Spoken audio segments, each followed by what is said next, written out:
and the future as we recognize the importance, power, and outright need for women's leadership to attain good governance, sustainable development, and progress towards full gender equality in a COVID-19 world.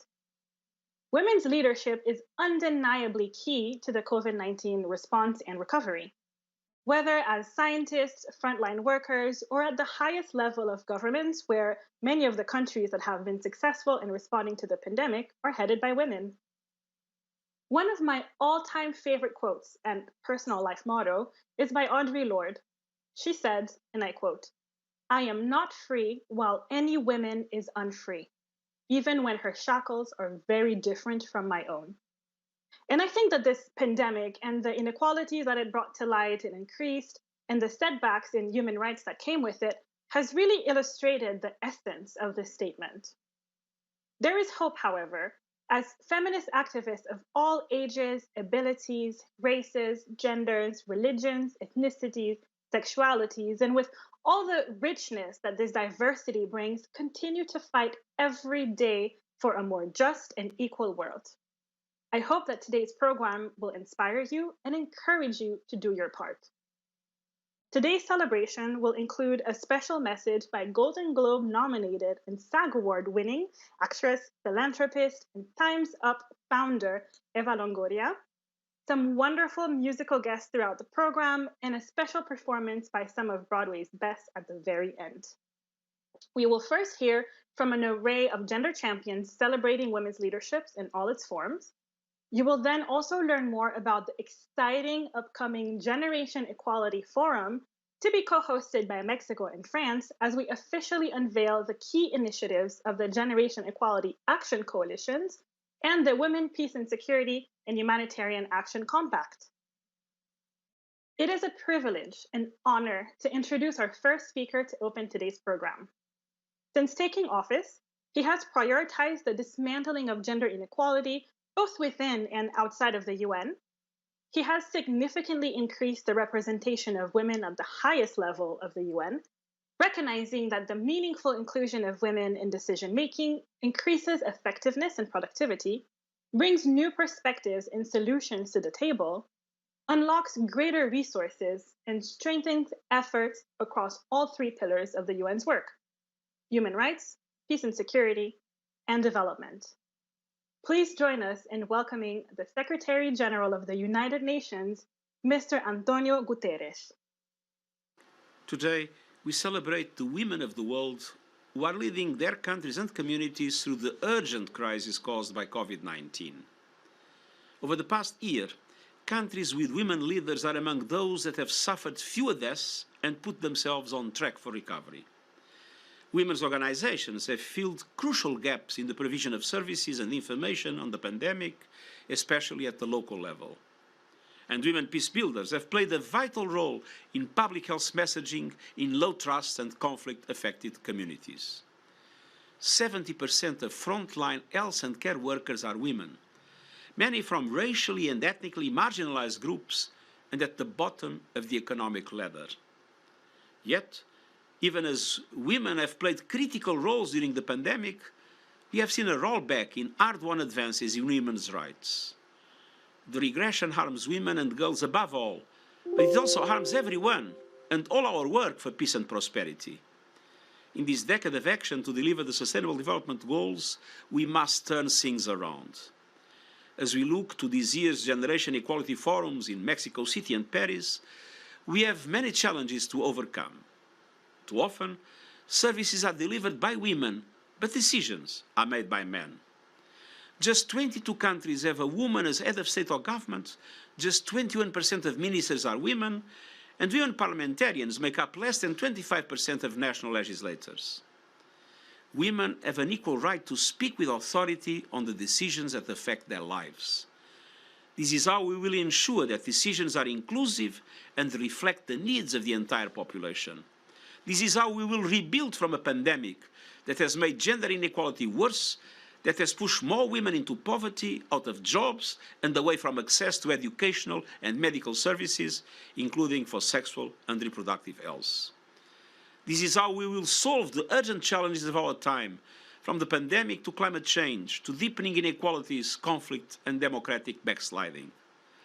Gender equality is essentially a question of power. But equal power will not happen in itself. This is still a male-dominated world with a male-dominated culture. We need to work together with vision and determination to make equality happen.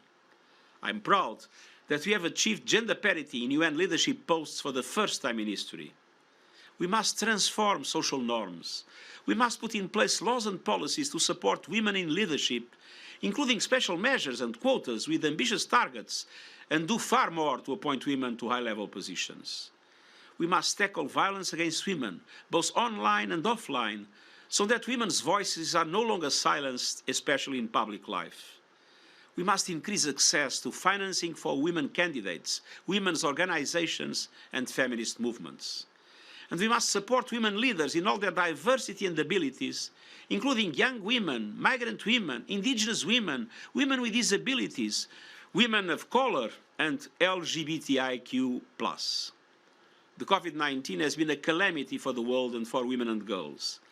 But it has also forced a reckoning with global inequalities, fragilities, and entrenched gender discrimination. Women must be at the center of the recovery as we make the course corrections that the pandemic has highlighted so vividly. This is a job for all of us. I look forward to working with all of you to advance women's leadership, to achieve women's rights, and to build a future based on equality and dignity for all. Thank you. Thank you so much, Mr. Secretary General.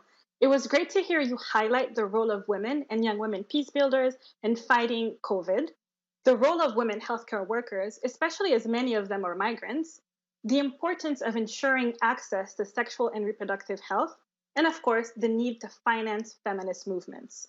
You are and continue to be an inspiration to the world.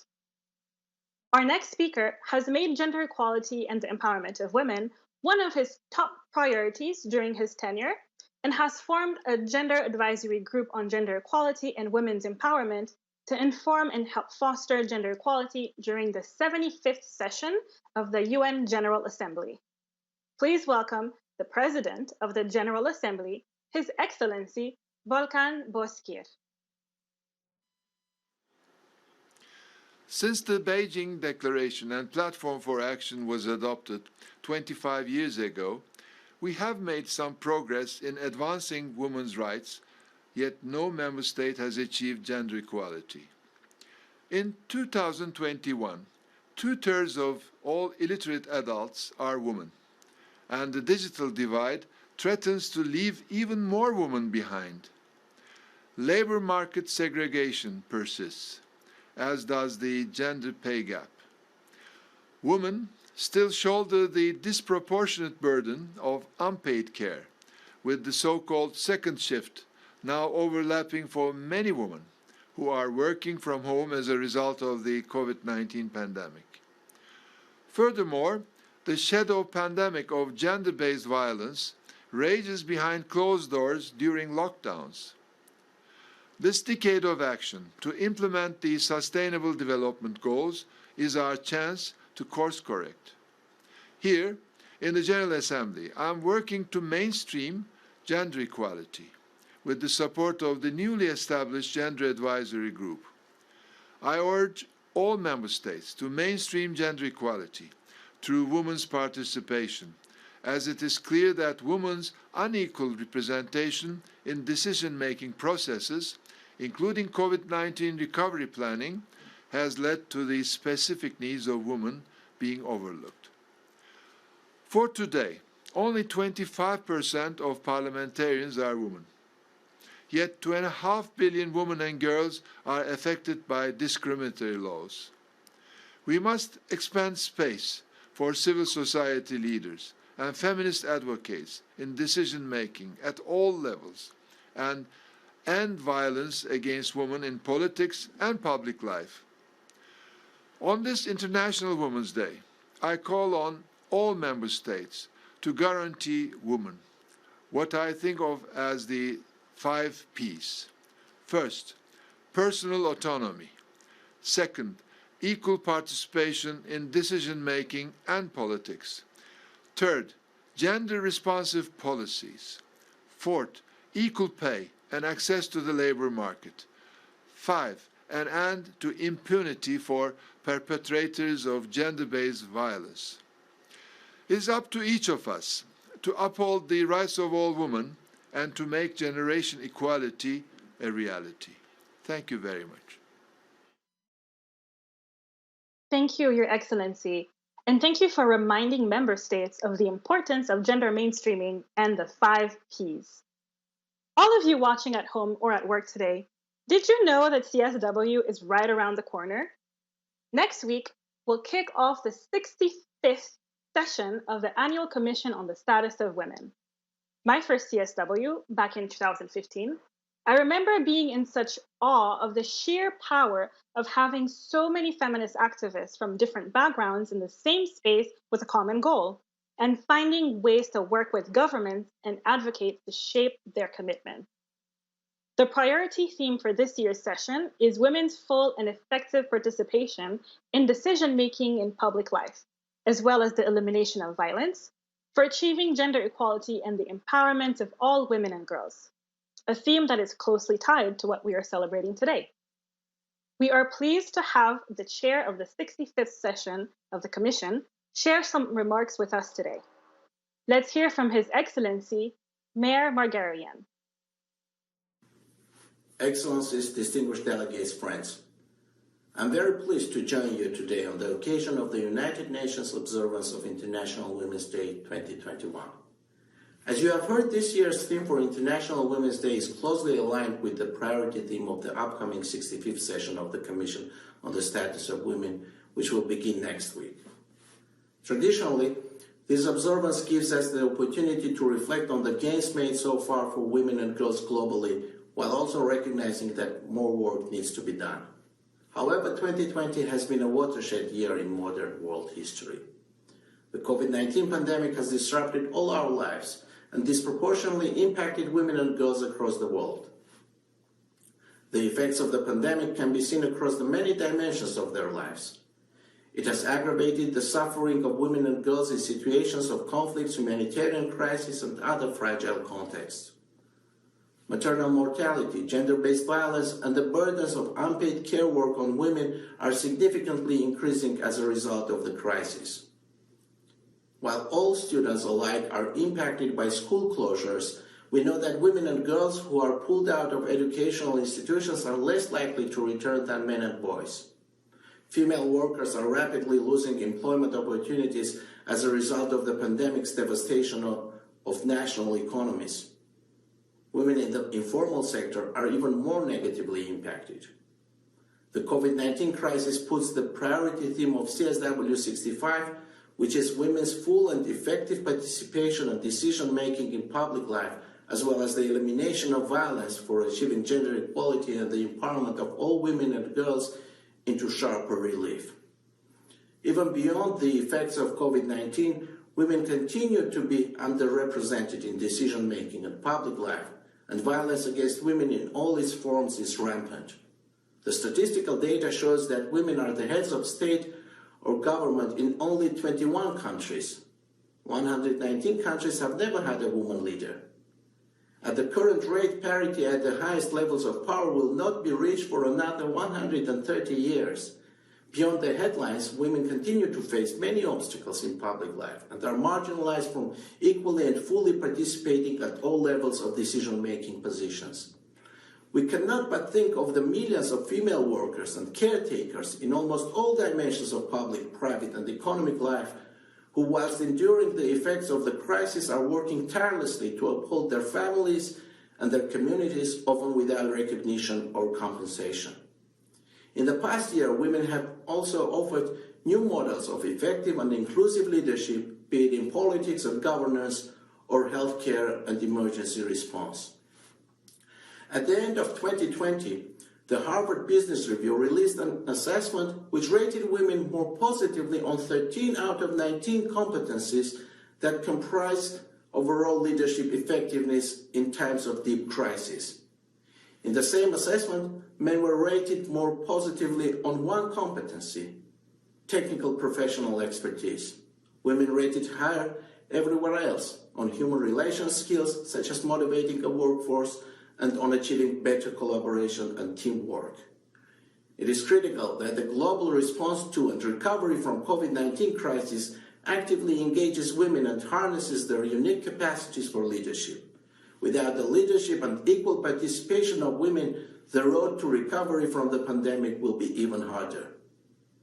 To lead, women must be educated, allowed to reach their full potential, and manage their responsibilities effectively.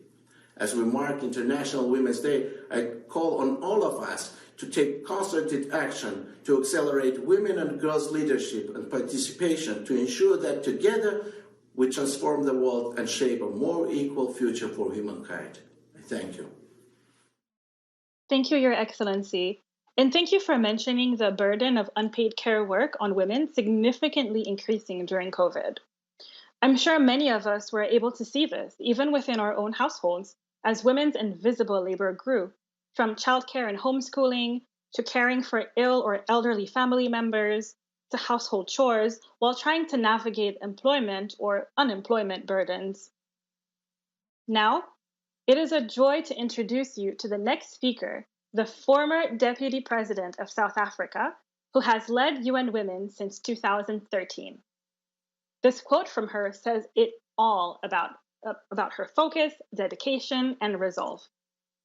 And I quote, "Now is the time for giant steps. We cannot afford baby steps anymore. It cannot be incremental change. We want change that is fast, but also it must be change that lasts."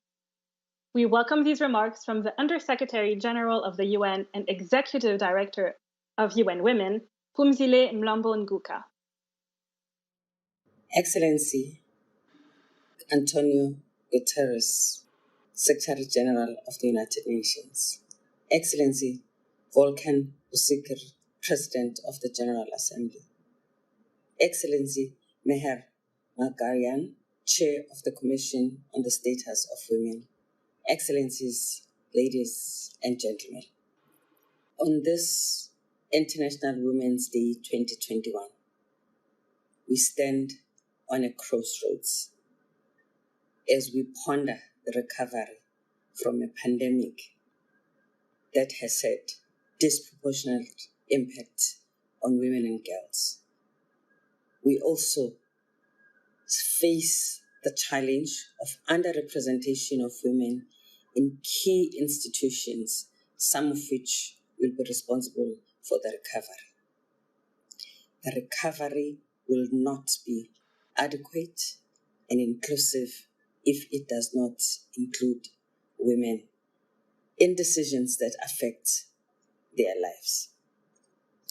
As we go into the Commission on the Status of Women, we have an opportunity to call for representation of women in all decision-making bodies.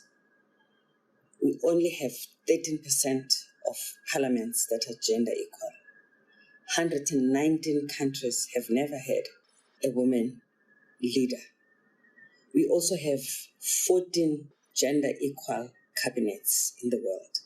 These are all important bodies that will be making decisions about the future of the world and will be guiding this recovery.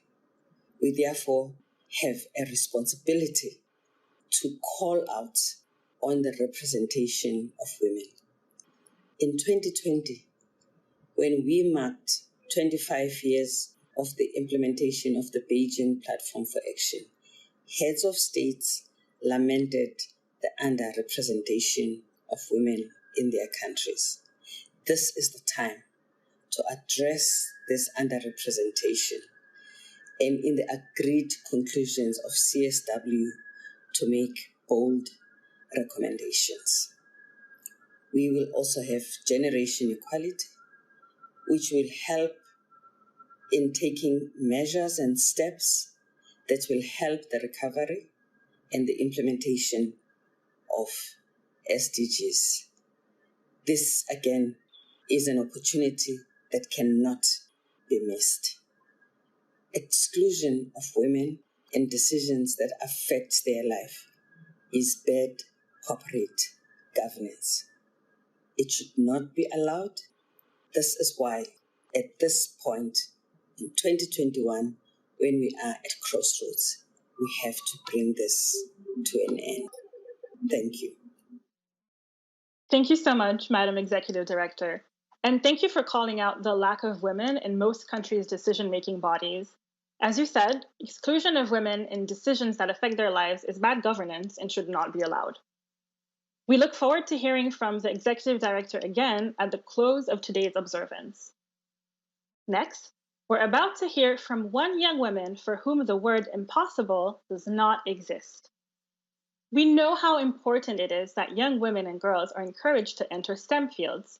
That's science, technology, engineering, and mathematics. When ventilators were becoming scarce in Afghanistan during the outbreak of COVID, Somaya Faruqi, who was 17 years old at the time, and the rest of the Afghan girls' robotics team developed a low-cost and open-source ventilator prototype to support their country's healthcare system. Somaya is one of the many remarkable young women around the world who are contributing to the COVID-19 response. Let's hear from her now. Excellencies, respected dignitaries, men, women, and especially young girls around the world. There are millions of girls around the globe who are curious. Girls love science, number, engineering, and technology, but who are deterred by harmful gender stereotypes, by lack of support, and also unequal access to education and technology to pursue a future in the STEM field. It's unfortunate that even in 2021, girls face many barriers in their pursuit of education, especially when they choose to study STEM. Globally, 132 million girls remain out of school, the number that harms every individual living in a society, including men and boys. Investing on girls and their education is a big benefit to all, and how else can we shape our future if not together? A common stereotype that we face as girls and women in STEM is that we are genius. What I would like to say to every girl that listening today is you don't need to be genius in order to succeed as an engineer, a doctor, a researcher, and a mathematician. What girls need is equal right and opportunity to study, and also encouragement of their family members, teachers, society to pursue their interest. We need freedom to experiment, to learn, and be creative. Engineering, for me, is about endless possibilities. It's about designing new technologies that help all people. It's what our team, Girls Robotic Team in Afghanistan, did 1 year ago. As COVID-19 cases increased in Afghanistan and also the ventilator were becoming scarce in our country, so we prototyped an open-source low-cost ventilator to support COVID-19 patients. It wasn't an easy task for us. We didn't have enough money and also market access to get the parts, so we used card parts instead. Through the support of digital citizen funds and our community, we built many robots like UV robot, spray robot, and also an online game, and another innovation approach that enable us to fight with coronavirus. It took about 5 months to finalize these devices, and finally we did it. STEM is for all girls around the world, especially girls with big ideas to change the world. On this International Women's Day, I would like to say to every girl that believe on yourself and have faith on your abilities in STEM and education, and never give up and do your best. Thank you, Somaya. You are such a motivation to all of us. You prove what difference one person, or in your case, one team, can make. You saw a need in your community, and you and your team literally invented a solution with the resources that you had available around you. Thank you also for mentioning the importance of giving girls the opportunity to study in STEM and have the space to experiment and to be creative. We must have faith in our abilities. Well said, Samaya.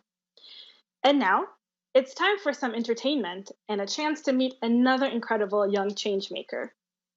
Our first musical performance today is an inspiring 13-year-old singer-songwriter, and actress from Atlanta, Georgia, in the US, who overcame a serious illness when she was only 4 years old, resulting in her needing a kidney transplant, which she received from her mom just 7 years ago. Along with being an ambassador for the National Kidney Foundation, Sepsis Alliance, and World Women Foundation, she is also known for being the youngest runner up ever on America's Got Talent and the only contestant to receive 2 golden buzzers. Today, she will be performing her new single, Looking Up. Please give a warm welcome to Angelica Hale. I'm just a girl, you may think I'm at a disadvantage. Going out into the world, but I think I'm gonna take my chances. Cause no one ever changed a thing by being too afraid of a dream. So if I'm ever feeling down, I know that it's part of the journey. I look up to the stars in the sky. I look up and I feel so inspired to push every limit like all of the women before me. I look up in the face of my fear, won't give up till they know I was here. Won't stand in the shadows, cause she fought the battles before me. And she's looking up to me.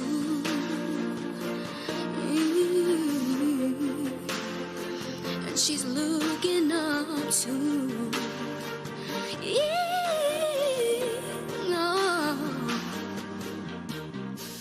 Use the magic of your voice and tell them what you stand for. Cause we don't change the world when we whisper, we change it when we roar. If you take the time to see, then all you gotta do is believe. There are highs and there are lows, but the power's in finding the beauty. Oh yeah, I look up to the stars in the sky. I look up and I feel so inspired to push every limit like all of the women before me.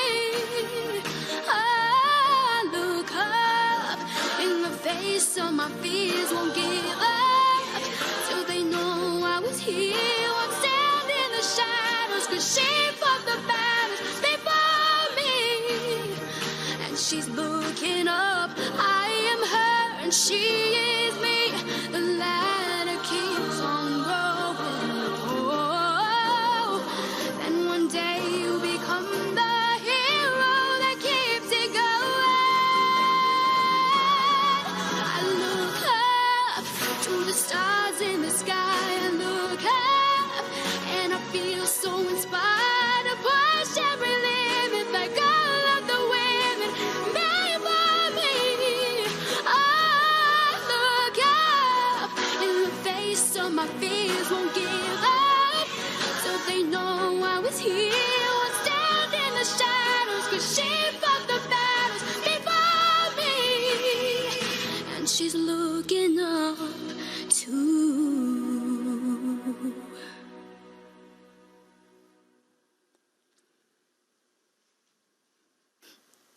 Hi everyone! I am so excited to be here with you all today.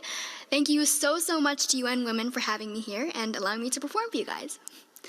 I've been singing ever since I was very little, and to me, music is life. This song, Looking Up, is extremely personal to me, and I'm so excited that I'm able to release this song to the world today on International Women's Day 2021. I believe that we all need a hero to look up to and that you're never too young to start pursuing your dreams.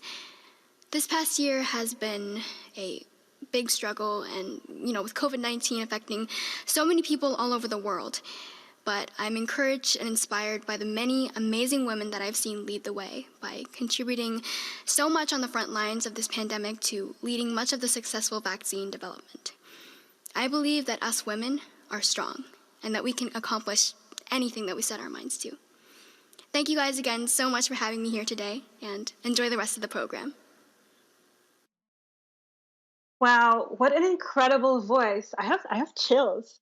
I hope we all feel inspired to push all the limits like all of the women before us and not give up. That's such a powerful message. Thank you, Angelica. Thank you for your boundless energy and the difference you continue to make for people around the world. Speaking of people who make a difference around the world, I'd like to take a moment to acknowledge all of you in the audience who have joined us here today to celebrate the rights of all women and girls in all their diversity. I also want to thank the staff, consultants, interns, and volunteers of UN Women and of the UN as a whole who work every day to make the world a better place. Few people realize that UN Women is only 10 years old, and in those 10 years, it has already accomplished so much around the world. Even its creation itself was such a victory and came from the hard work of feminists who had advocated for years. So I just want to take a moment to recognize this and thank them and thank all of you for all your efforts.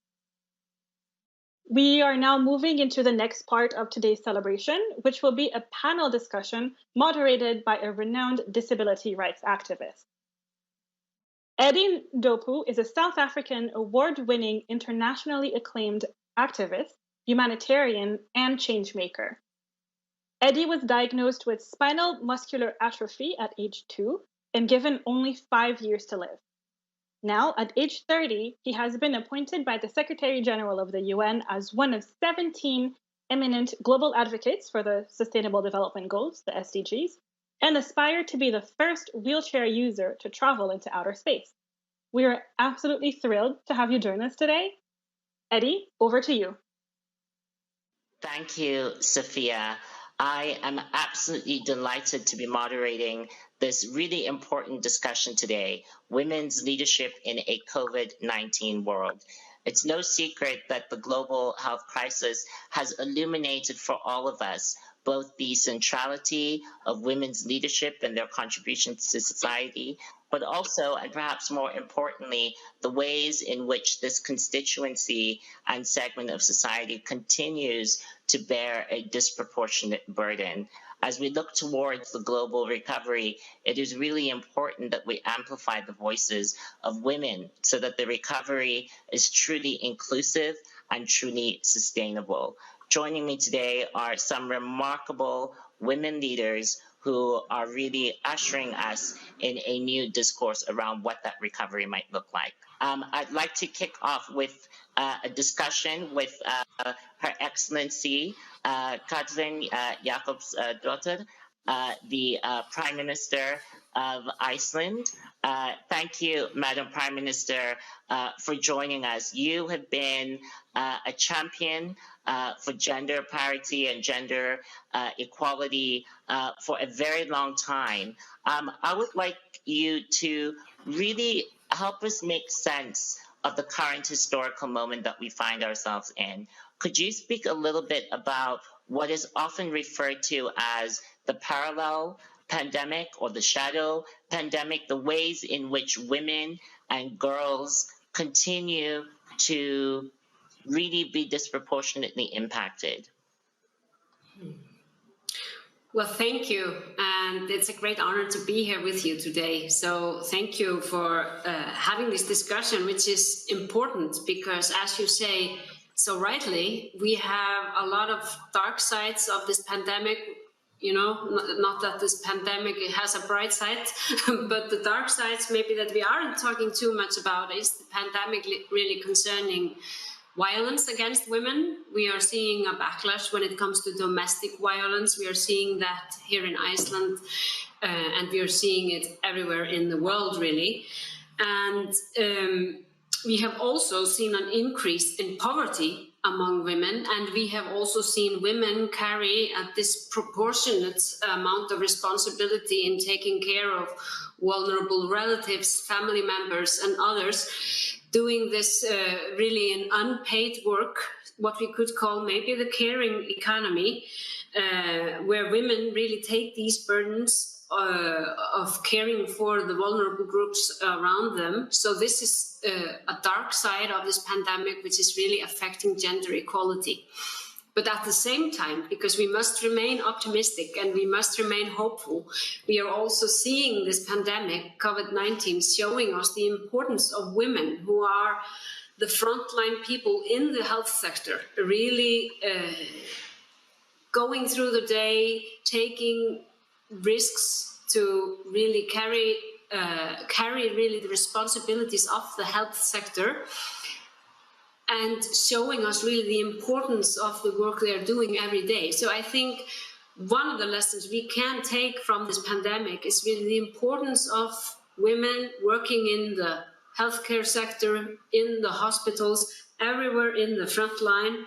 And it's so important that we take that lesson and really stand guard for all these systems around the world, which are so important for all our societies. And also, we need to remember that often, even though the majority of healthcare workers are women, decisions are often made by men. And this is one of the things that we need to do. We need to have more women making decisions in that sector as well as any other sector. Thank you, Madam Prime Minister. I'm pleased to turn the conversation over now to the young activists that we have in our midst. Shea Bastida, one of the leading voices around climate justice. She is a key figure in the Fridays for Future movement and has really been at the forefront of this discourse. Shea, thank you for joining us. You are a climate justice activist, and at the age of 18, you have really underscored the importance of intersectionality in this movement.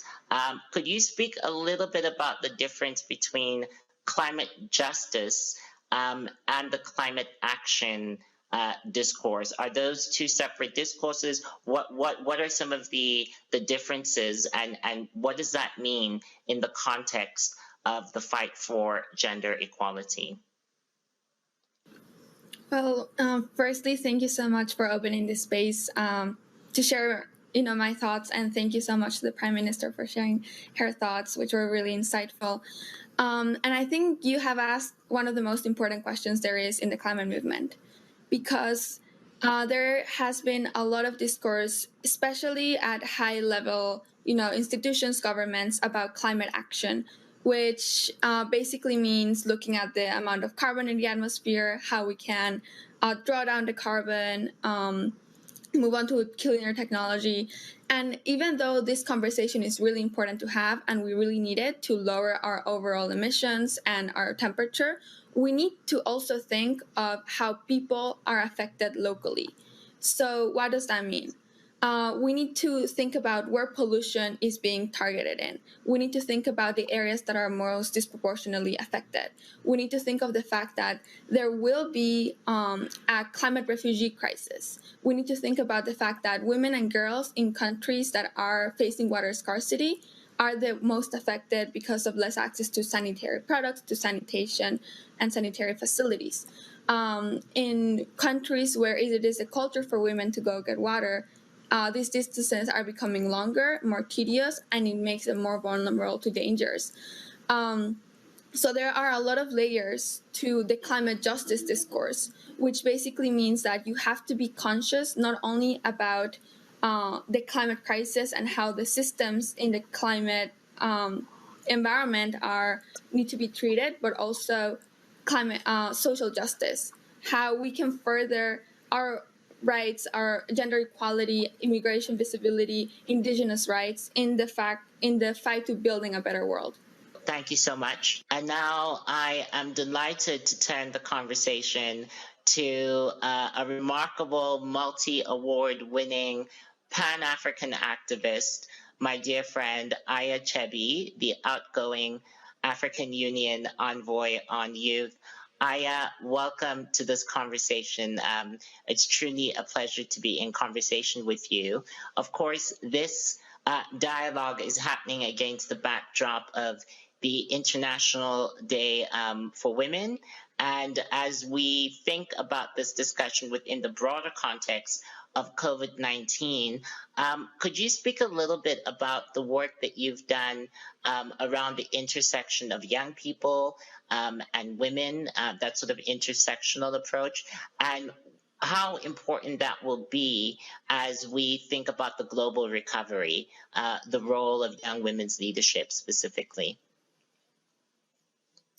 Thank you so much, Eddie. It's such a pleasure to celebrate Women's Day with you, with a young feminist, you know, and a ally for us.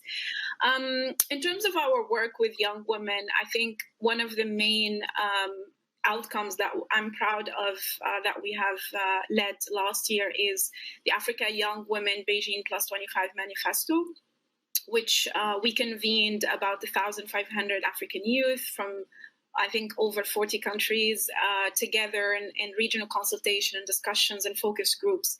And they came up with 10 concrete recommendations, not only of, you know, the word before COVID-19 pandemic, but also what the inequalities that has been exacerbated by the pandemics are.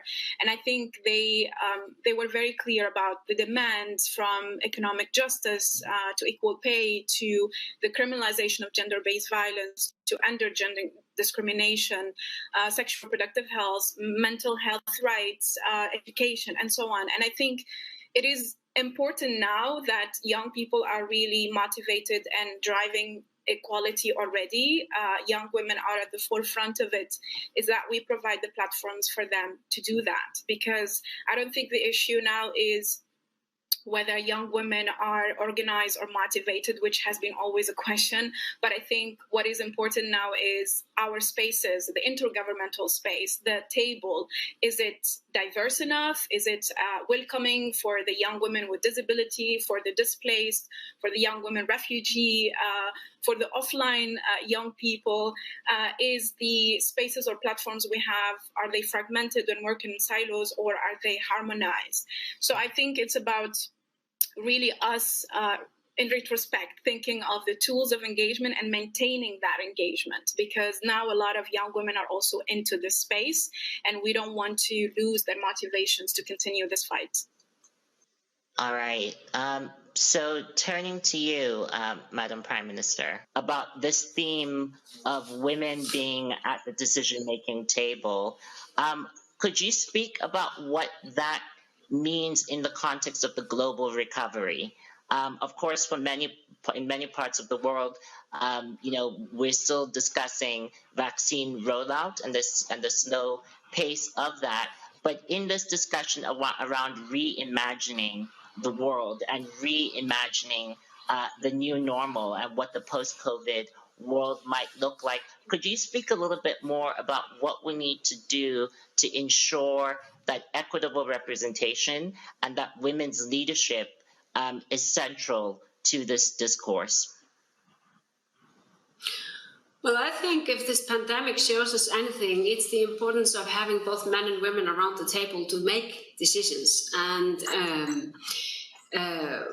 we have seen that in many different countries, and my country included, is that when we have both men and women at the table, better decisions are made. And it's my firm conviction and truth that we see better decisions made for society, for the economy, for the environment, when we have both men and women at the table. So I think, and this is really an ongoing struggle around the world, you know, why we haven't really reached gender equality, why we are still struggling for the SDG number 5 of perfect equality between men and women.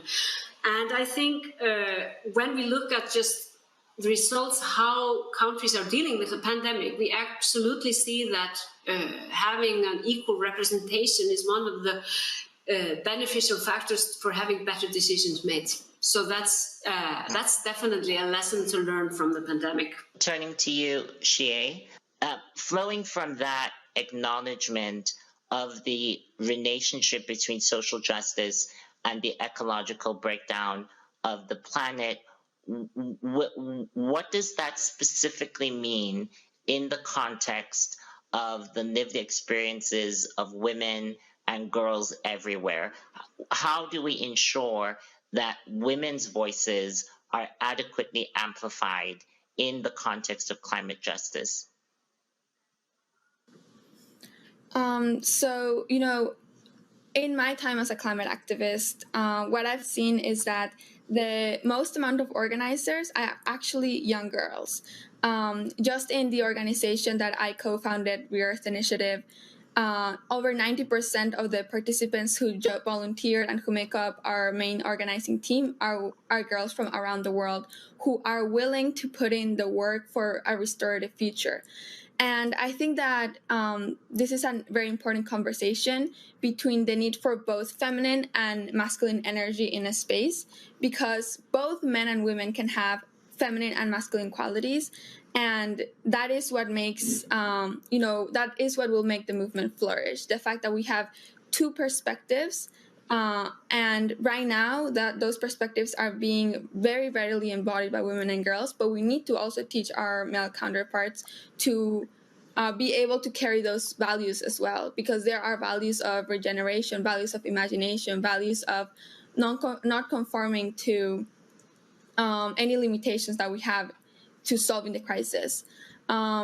So, in all, I feel like in the climate movement, the most important thing that we need to advocate for right now is education on climate justice and just education for women and girls, which is one of the solutions that can help us advance the most in our climate goals. Turning to you, Aya, you've said something that really just struck me. It's about thinking about the tools of engagement. It's no longer a question of whether or not young people, young women specifically, are motivated or interested or have the capacity. I think we've really graduated from that discourse. But are the tools fit for purpose, Aya? I mean, we've spoken a lot about the need to reimagine the world. We are rethinking what we mean by normal.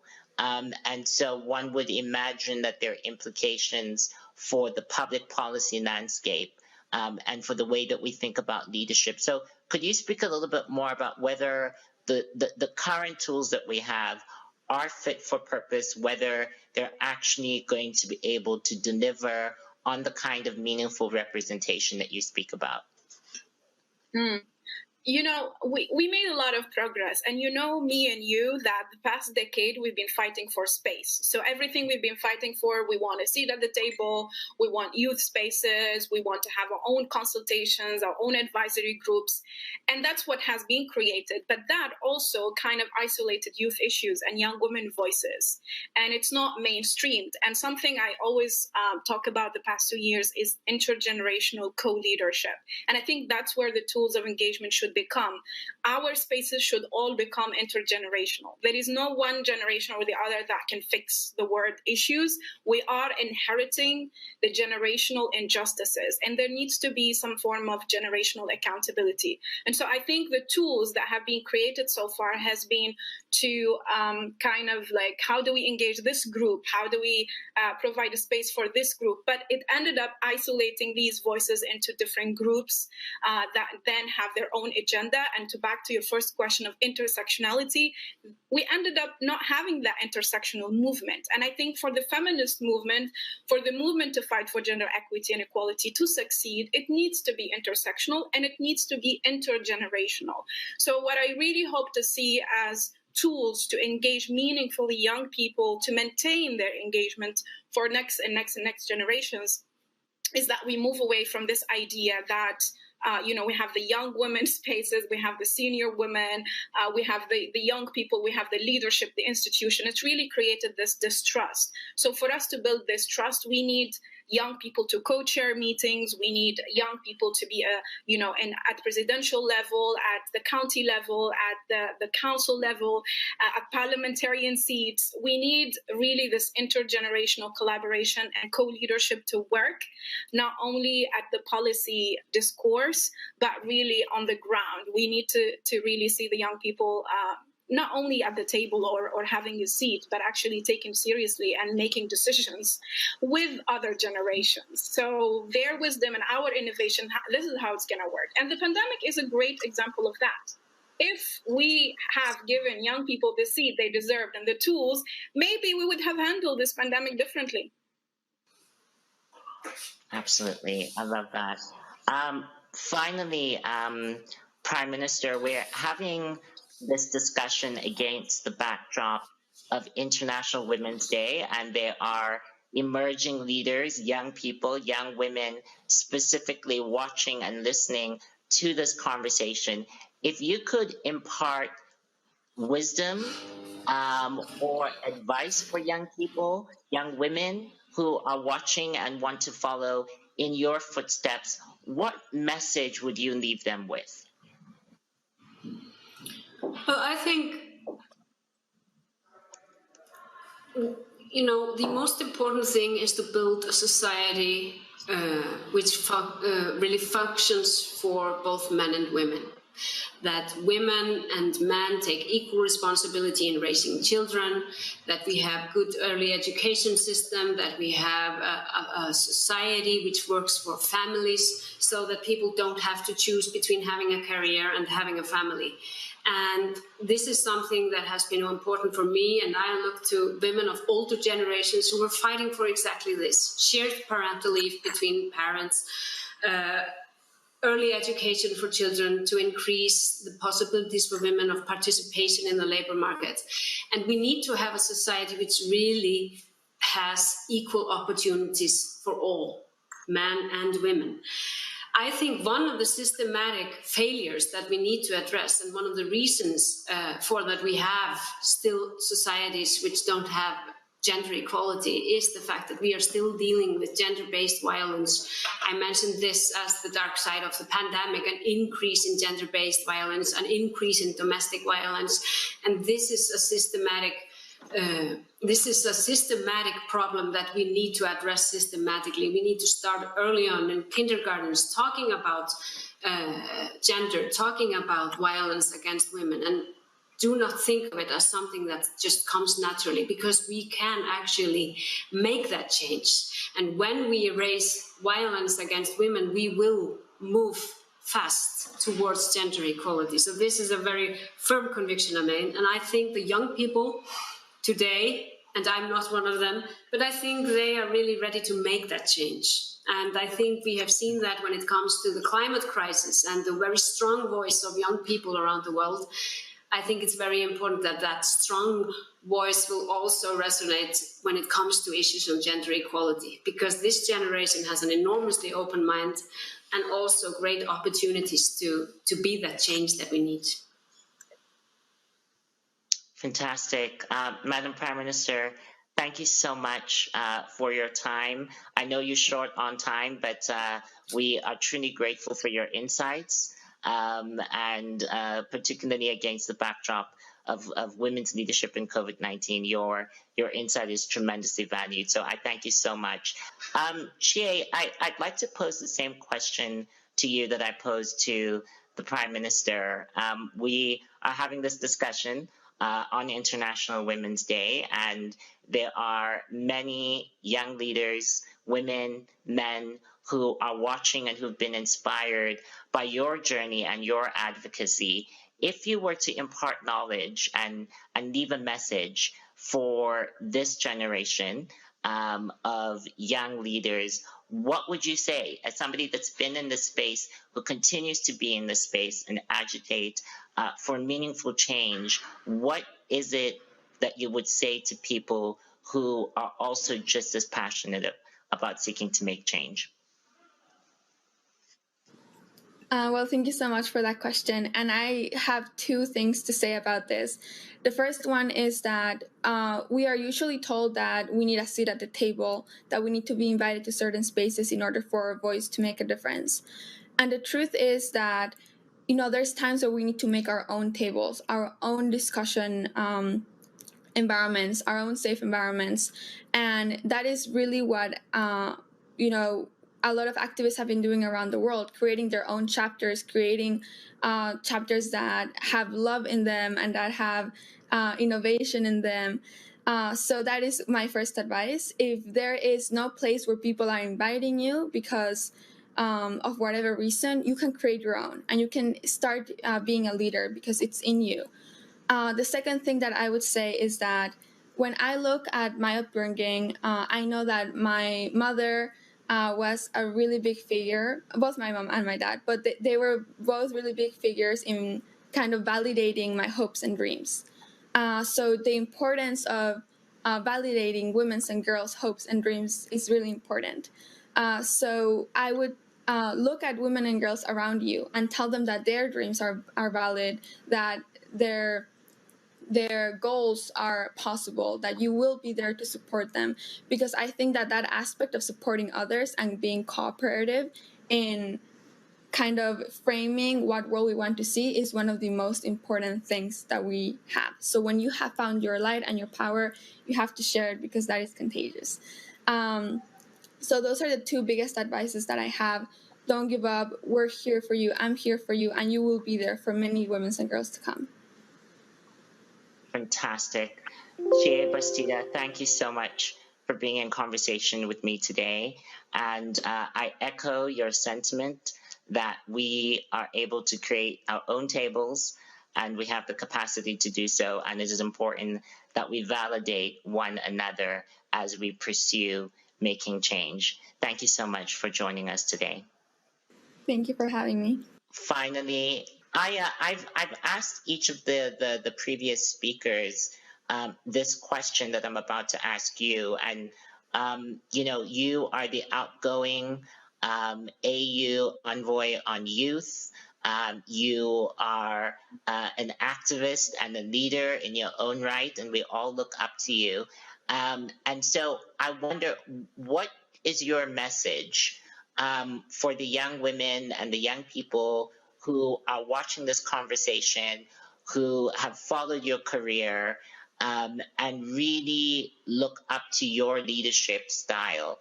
What would you say to young people right now? I know everybody asks for advice, but maybe what is the message, having been in this role and now going on to do other things? What wisdom would you impart on the people watching? Yeah, I've been doing a lot of reflections the past 2 weeks on this, because I feel like now I'm actually more valuable to activism than I was before. I come from, an activism background, revolutionary background. I was part of the revolution in my country. In 2011, we finished a dictatorship. We moved into democratization, and I have been a very noisy activist. I'm on the street, I'm anti-establishment. And then it was a complete shift and a challenge to me to move into the system, inside the system, into the intergovernmental space. And I think part of what I said about intergenerational co-leadership, it really helped me to navigate this space, that there were, older women, the elders, the senior women who would really help me or trust me to co-lead with them, who would open the door when gatekeepers close it, and guarantee that I am there, respected and trusted and taken seriously. Because it doesn't mean, unfortunately, in our days, that you have a title as a youth envoy, whatever your rank, as long as you're young and female, it's like a double crime, and you have to navigate it every day. It's a lived experience. So for me, I think it's important now that we as young people re-strategize. I don't think it's enough for us to just take to the streets and demand change, which incredibly young women have been courageous to do that. In Namibia, we've seen it with the Shut It All Down movement. In Sierra Leone, in South Africa, young women have been at the forefront, even within COVID pandemic, demanding to end gender-based violence. But I don't think that's enough. That is necessary, that is important. But I think now we need to look inward as a youth movement, as the feminist movement, to re-strategize. How do we make change from the community level to the policy level? And how do we hold these leaders accountable and also be within the system, not only out of the system? But I think for young women, I mean, my peers, my sisters, I have these conversations with a lot of my mentees every day, and my message remains the same. Your power is your radical self. Find it and occupy that seat you deserve at the table. We go through a lot of hardships as young women every single day. It's a lived experience for us, on the bus, on the street, in the workplace, online, in the digital space. We're harassed every day, and it takes a toll on us. And I think the only thing we can remain resilient with it is really hold on to that power, really find that voice, and claim it. So whatever space we are in, we remain resilient and we remain powerful and we remain badass. And I think that's how we're going to move this movement forward. I adore you, and yes, yes, yes, yes. You know, existing in our full, powerful, radical selves. Thank you so much, my friend, for your leadership. Thank you for joining me in conversation today. You truly are a beacon of light for all of us to emulate. And I am just so incredibly honored and inspired to call you a friend and a peer and a comrade in the struggle for equality. So thank you so much for joining me today. It's been an absolute pleasure and a delight to speak with you. Thank you so much, Eddie. Thank you. The fight continues. And now we turn the conversation over to Her Excellency Elizabeth Gomez Alcorta, the Minister of Women, Gender, and Diversity from Argentina, to share her thoughts on women's leadership with us today. The minister is a lawyer, a professor, and a politician with a long-standing commitment to advancing gender equality. We asked her to share with us, and especially the young women and men watching today, how her background has influenced her leadership style, and specifically to say something about what qualities she deems essential to good leadership and why it is so essential to have more women leaders at the table to ensure that policy making is gender responsive. Here is her answer. En relación a la pregunta, me parece que siempre las propias biografías nos condicionan en el buen sentido los tipos de liderazgos que ejercemos. Creo que hay dos cuestiones que me parecen que son fundamentales, que no tiene que ver tanto lo profesional o en términos de profesora o de abogada, sino más bien en términos de trabajadora y de militante. Efectivamente, eso sí condiciona en el buen sentido para mí, teniendo en cuenta que eso permite centralmente generar liderazgos desde la cercanía, desde la empatía, desde pensar al otro o a la otra siempre situado o situada, y trabajar centralmente con algo que para mí es clave, que es la circulación de la información, porque sabemos que en general otros liderazgos, centralmente los masculinos, tienden a concentrar la información como modo de concentrar el poder. La horizontalidad es clave en ese sentido, porque una vez que uno circula la información, permite centralmente que cada uno y cada una pueda intervenir en la realidad con eso. Creo que las principales diferencias están vinculadas, o hacia donde uno apunta es a trabajar desde la ética del cuidado, a diferencia de la ética masculina, que es la ética de la justicia. Esa ética del cuidado es la que centralmente nos permite el trabajo en red y el pensarnos en red. Nosotras, las mujeres, trabajamos y construimos en redes o de forma colectiva, de forma comunitaria, porque es el modo más centralmente en el que históricamente hemos pensado. En cuanto a cuál podría llegar a ser la estrategia para otras lideresas, en términos de cómo asegurar que se pueda transversalizar la perspectiva de género en las políticas públicas, creo que durante muchísimo tiempo, durante muchísimas décadas, las cuestiones vinculadas a las desigualdades de género y a las violencias siempre fueron temas menores para la política, para la agenda política. Era un tema de las mujeres, que hablábamos las mujeres y que pensábamos las mujeres.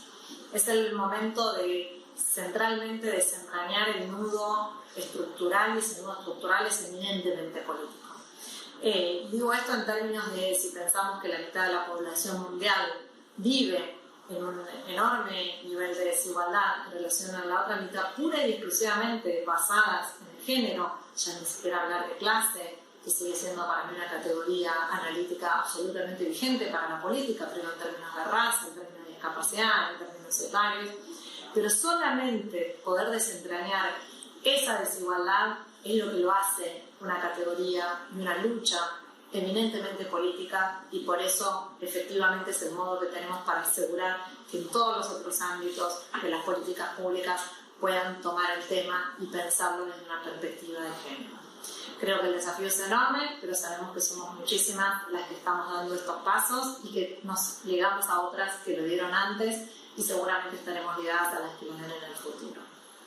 Well, this was a truly insightful and remarkable discussion about women's leadership in the COVID-19 world. I think what is absolutely clear is that the stakes are high and we need to act with urgency if we are to really make good on the promise of the 2030 Agenda for Sustainable Development, specifically on Goal 5 in terms of gender equality. We must adopt new methodologies, move forward with intersectionality, move forward in a really integrated fashion that really delivers on the promise of ensuring that nobody gets left behind. My name is Eddie Ndopu, and it has been an absolute joy and pleasure being with you today. I thank you. Yes, thank you so much to all panelists and to Eddie for this rich panel. Really, really excellent panel, which gave us so much to think about. And I'm sure it inspired all of you watching right now. Just fantastic. Thank you.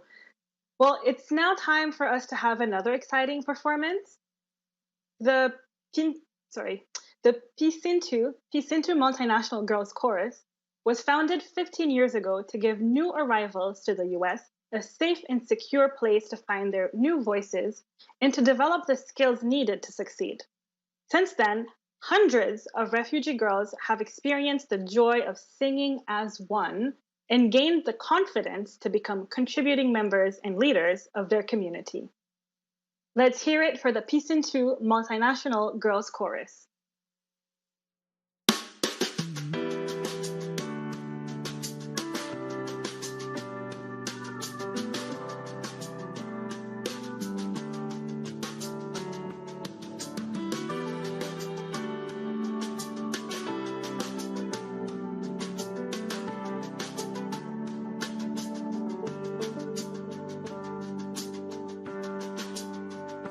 May we find a way.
I keep getting so moved during this celebration. Like, wow, this was such a beautiful song. It had such a strong message.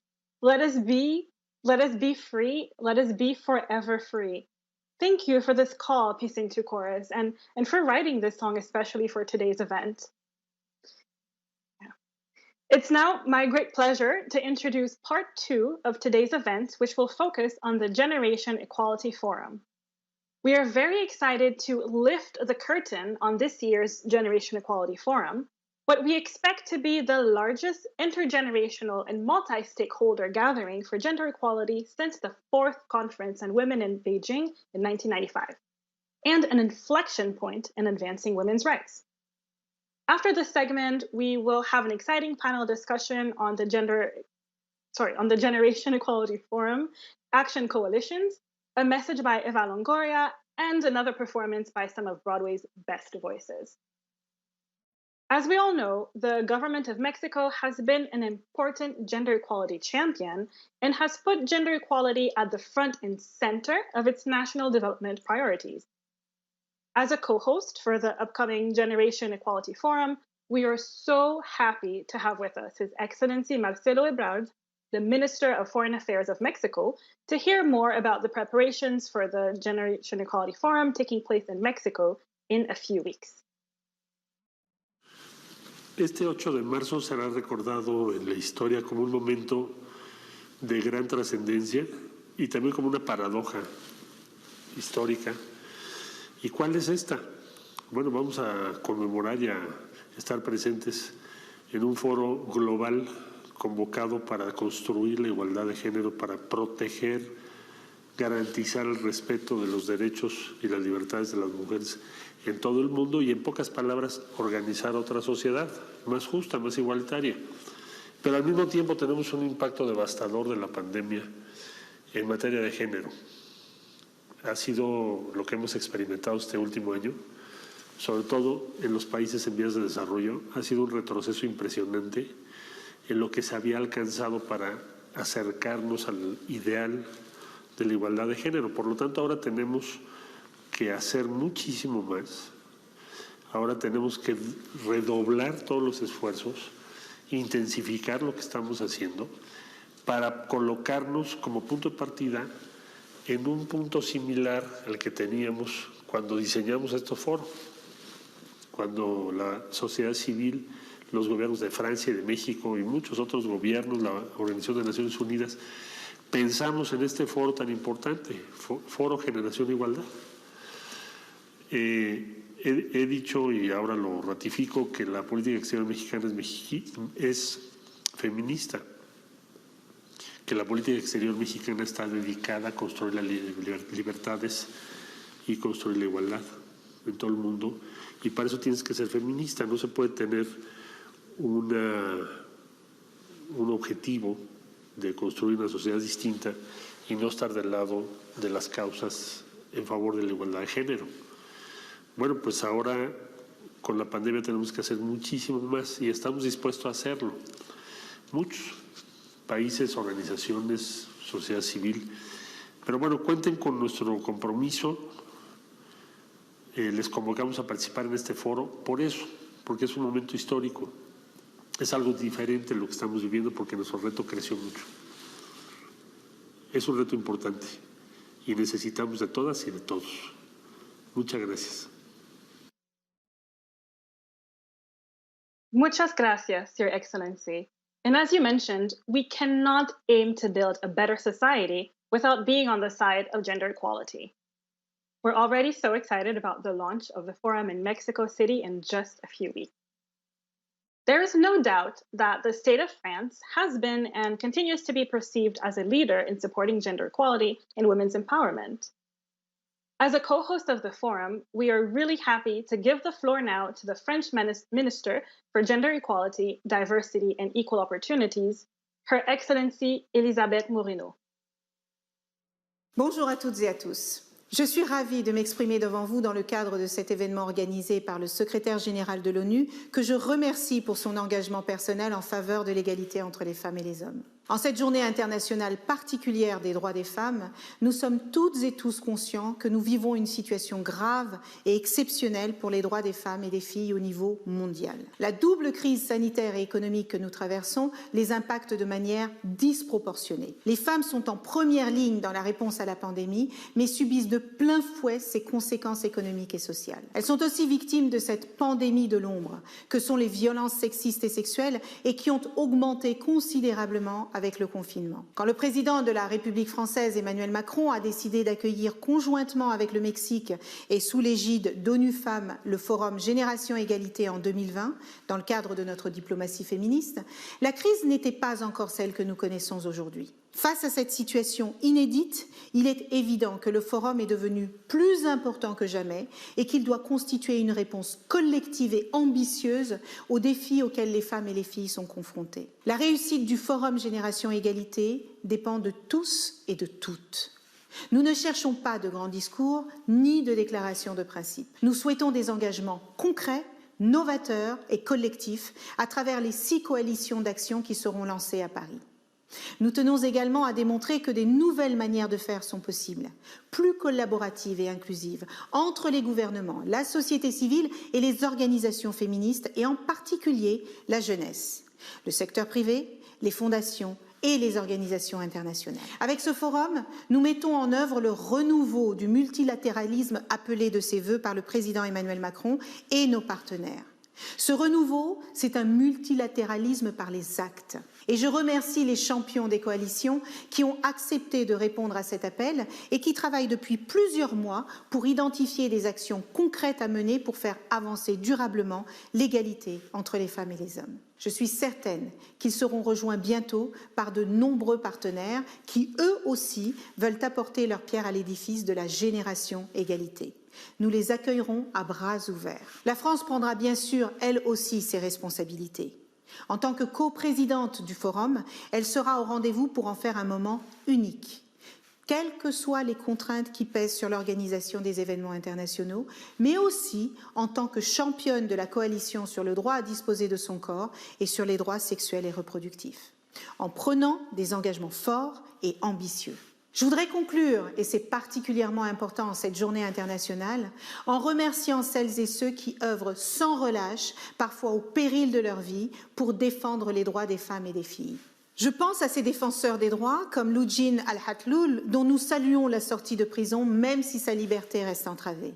Beaucoup d'autres femmes sont toujours enfermées à travers le monde pour avoir remis en cause des systèmes de domination patriarcale. Pensons aussi à toutes celles qui sont descendues dans la rue ces derniers mois, en Europe comme ailleurs, pour avoir le droit de recourir à un avortement, de choisir quand et si elles souhaitent avoir un enfant, et ainsi de pouvoir librement disposer de leur corps. Le Forum Génération Égalité sera avant tout le leur. Je vous remercie et je vous souhaite d'excellents échanges. Merci beaucoup, Your Excellency, for the commitment of France and the difference that you personally continue to make for women around the world. And thank you for acknowledging the shadow pandemic, which is the violence that women face that has increased during the confinement periods. Thank you as well for paying tribute to women human rights defenders who have lost their lives and to those who organize every day, sometimes risking prison, for human rights such as the right to safe abortion and to our bodily autonomy. As the Generation Equality Center's civil society leadership, we are happy to have with us next Zonziwo Mbonguro Wandiwe, representative of the Civil Society Advisory Group to the Generation Equality Forum. In 1995, the world witnessed the power of women's collective leadership, combined with cross-border solidarity, resulting to the adoption of the Beijing Declaration, a landmark document which set the pace for achieving gender justice as soon as possible. We are now 26 years after the adoption of the Beijing Declaration, and we are still not close towards realizing gender justice. And to make matters worse, we've been attacked by the worst health pandemic, COVID-19. Besides increasing numbers of disasters resulting from climate change, humanitarian emergencies, protracted armed conflicts, all of these impeding in realizing women's leadership and meaningful participation. This 2021, as we celebrate the International Women's Day, we must not forget that we are still far from achieving the set goals in the Beijing Declaration. And also, as we galvanize towards the Generation Equality Forums coming up in March in Mexico and in Paris in June, we must not lose focus towards accelerating efforts like never before in increasing women's voices, leadership, and agency. For the Generation Equality Forums provides us, the CSEC members, core group members, multi-stakeholders, members of parliaments, government leaders, philanthropists, traditional leaders, women and girls. It provides us all an opportunity to consult with everyone, women and girls across the board, irrespective of their diversity, age, status, academic background, clans, to ensure that no one is left behind in these processes, and to ensure that we be the first generation to be serious about realizing an equal future for all. Thank you. Thanks, Anziwo. It was great to hear from you. And to repeat what you said, I'm quoting, we must not lose focus towards accelerating efforts like never before in increasing women's voices, leadership, and agency. Absolutely. And yes, when we say women, we mean all women and all their diversity. So thank you so much for this important reminder. We have been inspired by the thousands of young people and activists who have led gender equality in social justice movements around the world. Their leadership is now a defining aspect of the forum. We are thrilled to have with us next Shamathia Fernando and Anika Jane Dorothy, Youth Task Force representatives of the Generation Equality Forum. I am Anika JD, a Youth Task Force representative to the Generation Equality Core Group. I come from Nairobi in Kenya, and as we all know, 2020 was supposed to be the year that gender equality was supposed to be firmly re-established and reintegrated into our day-to-day living and policy formulation. That notwithstanding, with the challenges we faced with COVID, worry not, 2021 is here. And in the year 2021, we are finally going to launch the Generation Equality Forum, starting in Mexico, then finally in Paris. We invite you all to join us in this momentous occasion. As a young woman, and a young woman specifically in politics and leadership, I am more than pleased and impressed to be part of this momentous occasion. The Generation Equality Forum creates a momentous occasion for us all to galvanize, consolidate, and march forward in the fight for gender equality. Feminism and gender equality is not just a belief system, it is a way of life. That is why we must all be feminists, as Chimamanda Ngozi Adichie says. Let us not lose this opportunity to contribute to our future as young people. I am excited to bring together the National Gender Youth Activists, the Youth Action Coalition leaders, and the Generation Equality Global Youth Task Force in championing for the fights of the youth, the agendas of the youth, like institutionalization of young people's leadership, girls' education, human trafficking for girls and young children across the world, and so many more. You cannot afford to be left behind. International Women's Day, we youth are leading with you. Thank you. Hi everyone, I'm Shamathia Fernando from Sri Lanka. As a Generation Equality Youth Task Force representative to the core group, together with my fellow Youth Task Force members on Women's Day. Generation Equality Forum and Campaign is a path-breaking effort to bring together governments, private sector, civil society, youth, and all change makers from across the world to make concrete and ambitious efforts to achieve gender equality. Adolescents and young people are at the center of the agenda, and all youth leaders in different structures of the forum are leading path-breaking efforts to ensure that we can put together a strong commitment to achieve gender equality. Generation Equality Forum and Campaign will bring together women and girl leaders to lead the path. And at this critical moment with COVID-19 pandemic, we saw how women and girl leaders led the efforts to effective recovery and response from the pandemic situation. In honoring that leadership, we invite all women and girl leaders to join hands and bring together your best to ensure that we start this groundbreaking, intergenerational, multi-stakeholder effort to achieve gender equality in the next 5 years. Thank you so much, Shamathea and Anika. You and the entire Youth Task Force continue to be an inspiration to the world. Indeed, girls and young women are leading the way towards a more inclusive and holistic, gender-just and equal world. Thank you also to all the speakers who shared their key messages with us today. Let us now continue with our programming on generation equality. Progress towards gender equality is under pressure. Without action, we risk regressing on the important gains made since the adoption of the landmark Platform for Action in Beijing. The COVID-19 pandemic is also exacerbating the situation, threatening the achievement of the 2030 Development Goals, the SDGs. But together, we have the power to change this through dedicated, bold efforts that builds on our breakthroughs, learns from our shortcomings, and engages new and diverse audiences. The COVID-19 pandemic has made it clear that incremental change is not enough anymore, and that only a collective, innovative, and accountability-based action can advance gender equality and rebuild a more equal, inclusive, and sustainable world. The action coalitions stand poised to build this new world.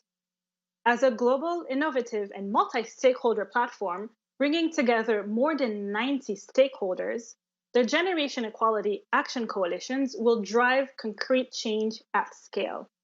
We are happy to share now a video presentation introducing this vision.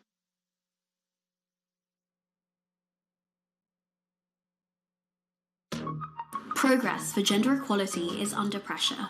Without action, we risk regressing on the important gains made since the landmark Beijing Declaration and Platform for Action.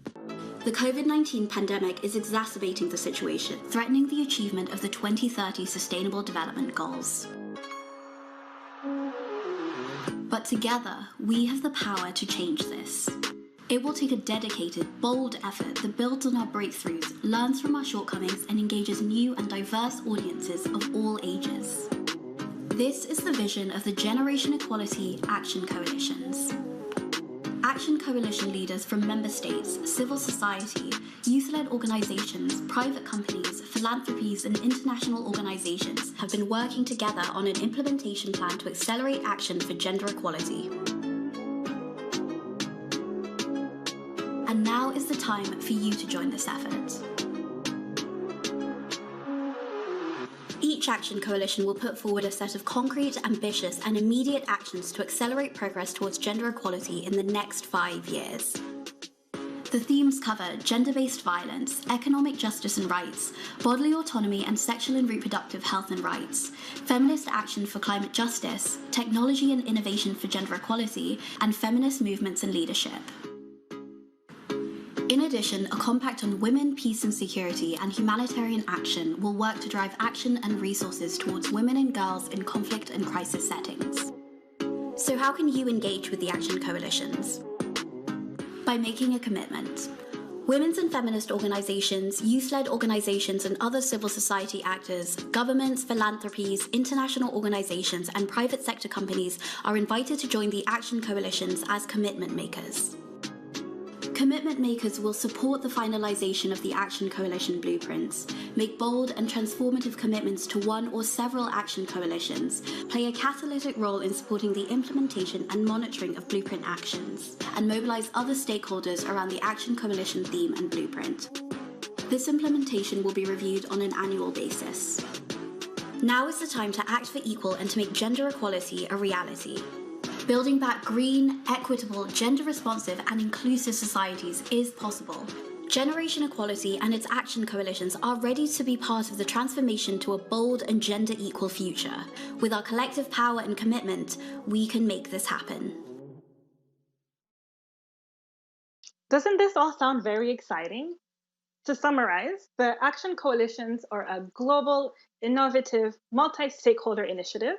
And each action coalition aims to put forward a set of concrete, ambitious, and immediate actions over the next 5 years to accelerate progress towards gender equality in 6 critical themes.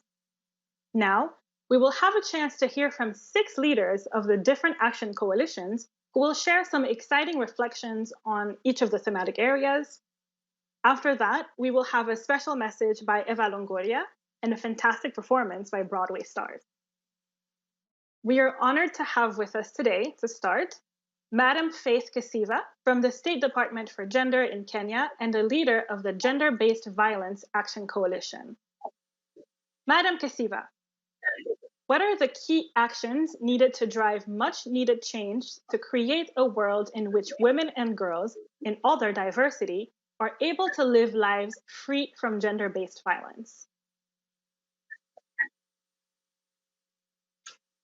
Thank you, Sophia, and happy International Women's Day to you all. And thank you for your question. I would like to deliver a statement in response to your question on behalf of the Action Coalition on Gender-Based Violence. COVID-19 has highlighted significant inequalities both within and between countries. The pandemic has shined a spotlight on the long-standing shadow pandemic of gender-based violence and discrimination against women and girls. In almost every country, and we've had this throughout this session, is that there has been increased reports of forms of gender-based violence. This include increase in harmful practices such as female genital mutilation and child early and forced marriage, which threaten to reverse hard-won gains on gender equality. Financial and political investments in ending all forms of gender-based violence and women and girls are needed urgently.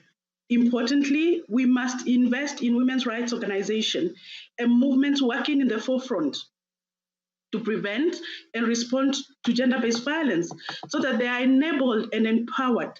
We must invest in evidence-driven prevention strategies and in the police, justice, health, and social services for survivors. The Action Coalition on Gender-Based Violence presents an opportunity, very important opportunity for diverse stakeholders to get on board and make game-changing commitments which will accelerate progress and drive the world forward towards the achievement of Sustainable Development Goals. The complementarity of the work of the Action Coalition on GBV within the work of the 5 Action Coalition also represents a unique opportunity for acceleration of an integrated cross-sectorial approach on gender-based violence. As a leader of the Action Coalition on Gender-Based Violence, the government of Kenya stands in solidarity with all leaders, government, civil society organization, international organization, youth-led organization, and the private sector in its commitment to the key actions agreed upon by the leaders and outlined as needed to drive much needed change to create a world in which women and girls in all their diversity are able to live lives free from all forms of gender-based violence. This includes the following 4 key actions. First, that more states and regional actors ratify international and regional conventions and public and private sector institutions strengthen, implement, and finance evidence-driven laws, policies, and action plans to end gender-based violence against women and girls in all their diversity. In so doing, 550 million more women and girls will live in countries with laws and policies prohibiting all forms of gender-based violence against women and girls by 2026. Secondly, we must scale up implementation and financing of evidence-driven prevention strategies by public and private sector institutions and women rights organizations to drive down prevalence of gender-based violence and adolescents, girls, and young women in all their diversity, including in humanitarian setting. In so doing, we hope to see an increase by 50% of the number of countries that include one-based violence against women and girls in their national policies, at least by 2026. Third, scaling up implementation and financing of coordinated survivor-centered, comprehensive, quality, accessible, and affordable services for survivors of gender-based violence, women and girls in all their diversity, including in humanitarian setting. In so doing, again, more women and girls will live in countries with multi-sectorial action plans on GBV, which include provision of police, justice, health, and social sector services by 2026. Finally, enhancing support and increasing accountability, as well as quality, flexible funding from state, private sector, foundations, and other donors to autonomous girl-led and women rights organizations working to end gender-based violence against women and girls in all their diversity. In so doing, we will progressively improve and increase international funding by 50% to women rights organizations, activists, and movements, including those working to address gender-based violence against women and girls, again, in all their diversity by 2026. Sophia, that is a commitment of the action leaders from the Action Coalition on Gender-Based Violence. I thank you. Thank you so much, Madam Kasiva, for sharing this strong statement and reminding us of the importance of the ratification of international and regional conventions, of financing evidence-driven laws, policies, and strategies to drive down gender-based violence, of scaling up and financing survivor-centered services, and of course, increasing the accountability and financing to girl-led gender-based violence organizations. Thank you for this. We are now honored to give the floor to His Excellency Jarmo Sareva, the Ambassador for Innovation at the Ministry of Foreign Affairs of Finland, and a leader of the Action Coalition on Technology and Innovation for Gender Equality. Ambassador Sareva, how can this Action Coalition drive the world towards a more equal and inclusive digital transformation?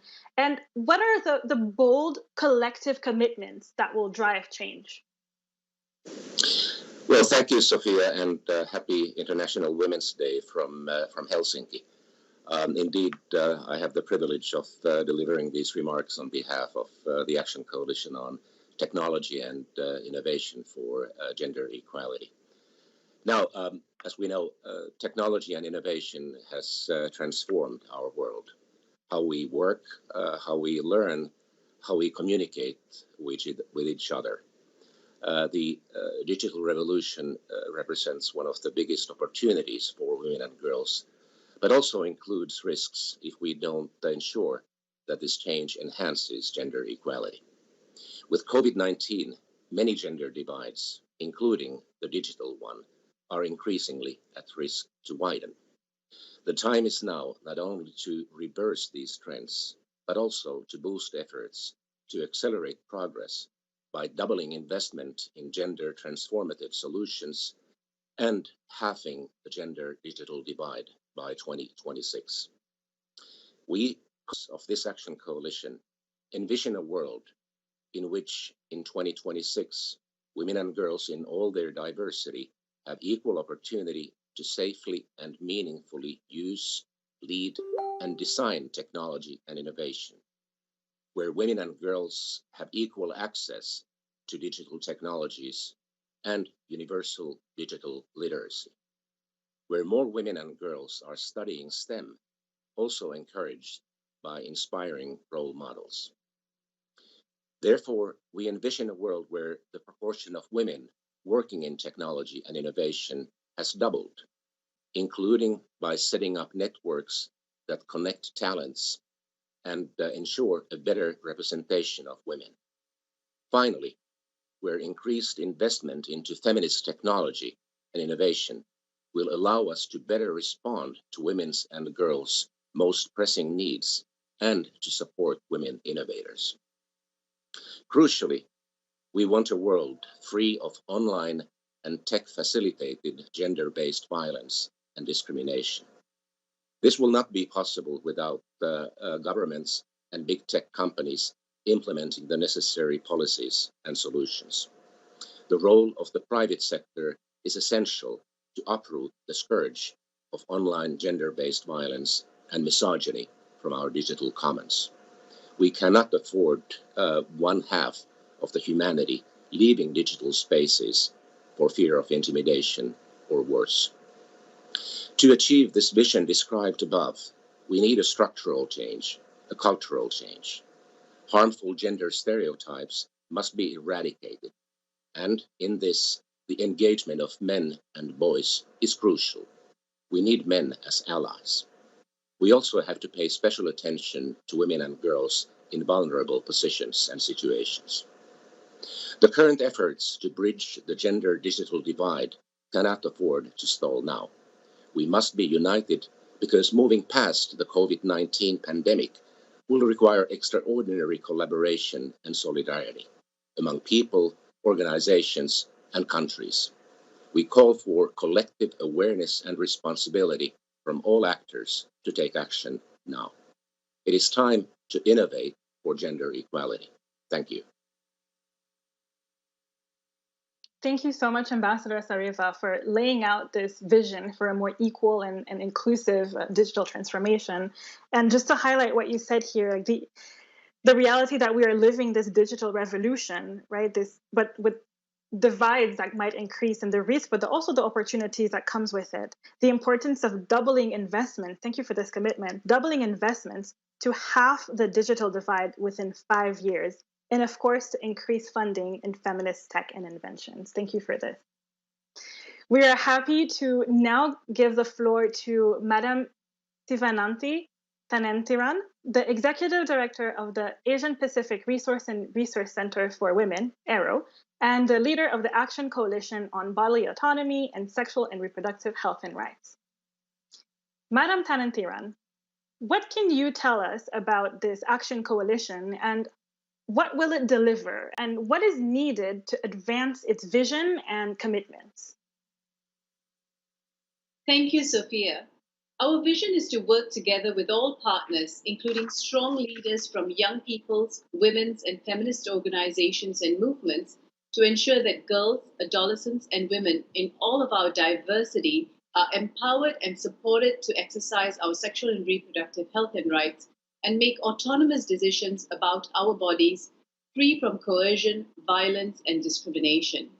While some progress has been made towards achieving global commitments to SRHR, it is a stark truth that every day around the world, girls and women face practical barriers, discrimination, and stigma when seeking to fulfill these basic human rights. In some areas, we are even seeing backlash and regression in access to essential high-quality SRHR services. SRHR and bodily autonomy remain the unfinished agenda of the Beijing Platform for Action, and yet it is the one agenda that can accelerate action in all other areas of gender equality. To truly realize bodily autonomy and SRHR, 4 principles must infuse our work as a global community. First, a rights-based approach. Fulfilling the right to health means that comprehensive SRHR services must be available, accessible, acceptable, and of high quality. Second, an intersectional approach means meeting the holistic needs of diverse girls and women without any form of discrimination. Third, intercultural approaches to protect the rights of indigenous people to their traditional medicines, health practices, and co-design of health services, but do not support denying women and girls their bodily autonomy and SRHR in the name of culture or tradition. Fourth, and finally, we must leave no one behind. inequality and discrimination based on age, sexual orientation, gender identity, ethnicity, ability, class, amongst others, negatively affect access to care and services and result in poor sexual and reproductive health outcomes. And these inequalities have only deepened during the COVID-19 pandemic. Urgent action is needed. Over the past 9 months, our multi-stakeholder leadership team, comprised of governments, women's, feminist and youth-led organizations, international organizations, and the private sector, have worked to identify the most urgent gaps in evidence-based, scalable, game-changing tactics to accelerate action. First, all stakeholders must increase delivery of comprehensive, gender-responsive, human rights promoting sexuality education in and out of school with the aim of reaching 50 million more children, adolescents, and youth by 2026. Second, within a comprehensive SRHR framework, we want to increase the quality of and access to contraceptive services for 50 million more adolescent girls and women and support removal of restrictive policies and legal barriers, ensuring that by 2026, 50 million more adolescent girls and women live in jurisdictions where they can access safe and legal abortion. We also want to act for the 55% of adolescent girls and women who can't currently make their own decisions about having sex, accessing contraception, or seeking health care. We must enact legal and policy change, transform gender and social norms, and increase knowledge of rights so that 260 million more girls, adolescents, and women are empowered to make autonomous decisions about their bodies, sexuality, and reproduction, and to end harmful practices like FGMC and child marriage and unions. Finally, to make our common vision a reality, it is essential to increase accountability to, participation of, and financial support available for autonomous feminist and women's rights organizations who are working to promote and protect bodily autonomy and sexual and reproductive health and rights. Thank you, Sophia. Thank you. No, thank you for this very comprehensive answer, and for sharing the importance of a rights-based, intersectional, and intercultural approach, and how this will allow us to leave no one behind. It's so great also to hear you talk about the importance of comprehensive sexual education, of quality access to contraceptive services, to making sure that girls and young women and everyone in general can really have the rights, the legal framework, and the social norms around them to be able to make autonomous decisions. And of course, very important, funding for autonomous women's rights organizations. So thank you so much for these excellent points, Madam Sananthiran. Thank you. We are now honored to now pass on the floor to Madam Rosita Najimi, who is the Senior Director and Head of Global Social Innovation at PayPal and a leader of the Action Coalition on Economic Justice and Rights. So, Madam Najimi, how can this Action Coalition realize economic justice and rights for women and girls in our world today? Thank you, Sophia. Our global economy still does not work for women and girls, despite the commitments made 26 years ago in Beijing. Evidence shows how women continue to be excluded from economic opportunities on an equal footing as men. Today's economies and institutions fail to benefit from the full potential of women. By the data, women are disadvantaged on multiple fronts. Women all over the world still spend triple the amount of time as men performing unpaid care and domestic work, and continue to subsidize the global economy, with unpaid wages estimated at $10.8 trillion a year. In the formal sector, women's participation gap is 31% and has stagnated for the past 20 years. In fact, young women are 3 times more likely than young men to be outside the labor force and not in school. Today, 740 million women globally work in the informal sector, facing uncertainty, low earnings, and harsh conditions. And while 71% of the world's population lacks access to social protection, women are particularly disadvantaged in these systems. But ladies and gentlemen, these are the pre-pandemic figures. The reality is probably worse. We now know women's jobs globally have been 1.8 times more vulnerable to the pandemic as men's jobs. Women's caring burden increased by a further 30 to 40% since the beginning of the pandemic. And by the end of 2021, around 435 million women and girls will live on less than $1.90 a day. The insufficient and fragile progress over the past 26 years, combined with the socioeconomic impacts of COVID-19, require urgent and bold action to meet the Sustainable Development Goals. This reality is what jolts the Economic Justice and Rights Action Coalition. We urge economic institutions and all actors to once and for all respond to these injustices. These challenges can only be tackled and overcome together. Civil society groups, feminist movements, citizens, governments, businesses, international organizations, and researchers, we all must do our part. We call upon leaders from across the globe. Join us. We must urgently design and implement measures to recognize, reduce, redistribute unpaid care and domestic work, ensure representation of women care workers, and reward paid care work. We must expand equal opportunities and improve the quality of work for women, including the fundamental rights to organize and bargain collectively, realize decent work in both formal and informal economies, and prepare adequately for the world of work. We must ensure women's access to and control of productive resources and strengthen women's entrepreneurship.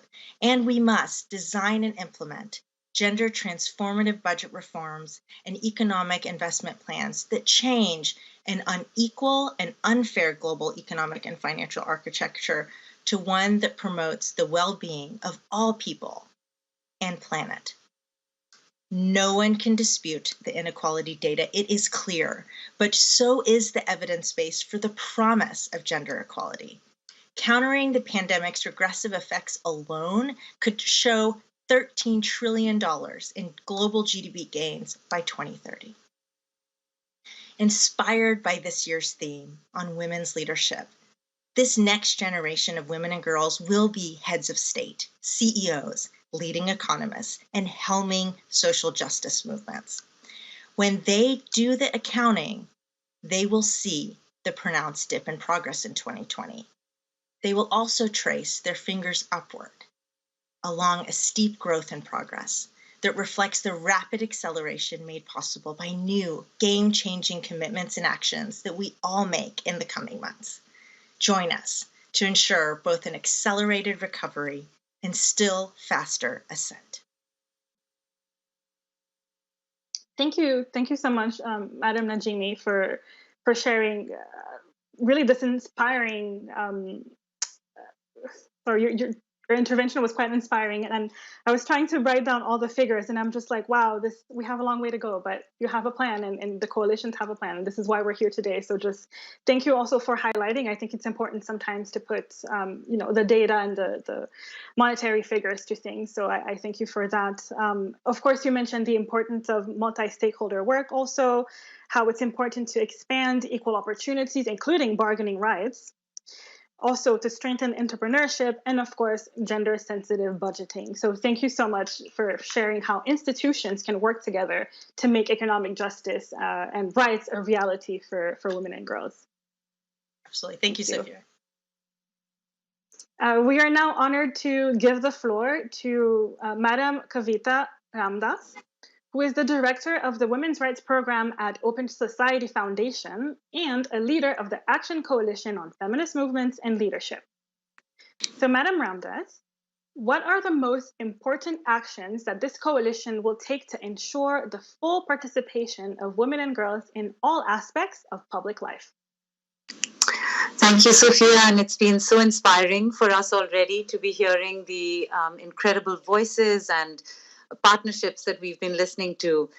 The Open Society Foundations extends our salams and namastes to everybody this International Women's Day, and is very privileged to co-lead the Action Coalition on Feminist Movements and Leadership with our colleagues from civil society, member states, international organizations, and the private sector. I think we're collectively putting forward a vision for transformative feminist leadership of women and girls in all aspects of public life. Where does it start? I think it starts in our exercise of our own voice, power, and agency. Voices that have long been silenced or shushed need to be heard. Agency speaks to our ability to act for ourselves, to make decisions for ourselves. And power is never given, it is innate in each of us. It is what allows us to speak, act, and lead. So for us, the Action Coalition is all about what I call the fierce four: intersectional power, money, space, and leaders. Intersectional power. Women and girls are reclaiming the power of our own bodies so that we can have power in the body politic. We are lifting up, as our former speaker just said, the power of care and building caring economies, recognizing the labor that nurtures communities and the planet and that offers just and sustainable economic systems. We are also strengthened by the power of us coming together as a collective to challenge the status quo and to push for long-lasting change. But how we do it is just as important. The poet and feminist Audre Lorde reminded us that we do not live single-issue lives. So how could our movements and our struggles and our solutions be anything but intersectional? We are women, yes, but we are also Black and brown and indigenous and working class and trans and queer and Latinx and Asian and African and from the Middle East and a myriad of other powerful identities. Our issues are also intersectional. So we know that achieving economic justice requires the freedom to live free of violence. It requires decision-making power over our own bodies and our political voice and participation. So, too, political freedom and voice requires much more just economic structures that reject market fundamentalism and acknowledge the care work upon which all other economic activity depends, and the health of the planet depends. And finally, we don't live isolated from our fellow beings or from our Mother Earth, and our ability to be agents of change and drive transformation therefore requires both individual freedom as well as collective action. 2, where does the money come from? Money makes the world go round. Resilient feminist activism deserves and demands stable and flexible financial capital and resources that allow movement and actors to respond nimbly to opportunities and challenges. Our Action Coalition proposes to prioritize increased direct funding and support for feminist and women-led organizations, activists, and movements in all their diversity, but especially in partnership with women's funds, which are closest to the ground and can get money out quickly and effectively. We are particularly committing specific flexible financial technical resources for adolescent girls and young feminist leaders, something about which you, Sophia, know well, having led in your board capacity at PRIDA, another amazing young feminist fund. Third, space. Not just the expedition to Mars, in which women were really an important part, but reclaiming our space on this planet. We intend to expand and protect civic space, physical public space, online space, and policy space, because our movements are fought in all of those spaces. We want to make sure that women take up the space where we can advocate for human rights and gender justice in both public and private spheres. And last, but by no means least, we know that women and girls in all our diversity are not just participating in the decisions that will shape a future world, but are leading that change. They are on the vanguard of all aspects of public life. To make that real, we must ensure more power and equality inside our private life, so that care burdens, as I think the Prime Minister earlier in this event mentioned, are equally shared within households. We need feminists leading not only in government, but also in the private sector, in civil society, and in our public institutions. We are so done with token appointments. That is so 20th century. We want gender parity by 2030 and full participation by all. And we will build institutions with strong gender mainstreaming mandates and capacities, and we will hold them to account. We are ready to build partnerships that will ensure gender transformative, inclusive, feminist laws policies, and social norms. We're excited to do this together, and we welcome all of you to join us in this process. It takes a village, and in this case, perhaps, it takes a whole world. Happy International Women's Day to all of you, and we look forward to working together. Thank you. Thank you so much for your for your words here. Gosh, I could summarize everything and just repeat everything you just said, but really the importance of transformative leadership, feminist leadership, absolutely in all aspects of public lives. I love how you broke down and how your action coalition is really focusing on intersectional power, and great quote by Audre Lorde, by the way. How we must be reminded that all oppressions are connected, and at the same time we can all work together to make sure that no one is left behind.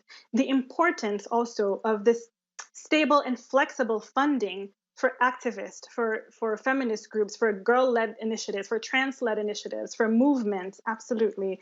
And of course, you mentioned the issue of space, how we need to take up more space. We already do, but we need to continue taking up more space in civic, public, online, and policy spaces. And of course, as you finished on leaders and how girls and women are leading the change, and how really, I like that you mentioned the importance of also how we need to work on it on our private lives, not just the private sector and civil society and government, of course, all of this, but what can we do? What can all of you watching today, what can you do today after this event in your private life to make sure that this is a reality? So thank you. Thank you so much for your remarks. It's great. Wonderful to be with you. Yes, thank you.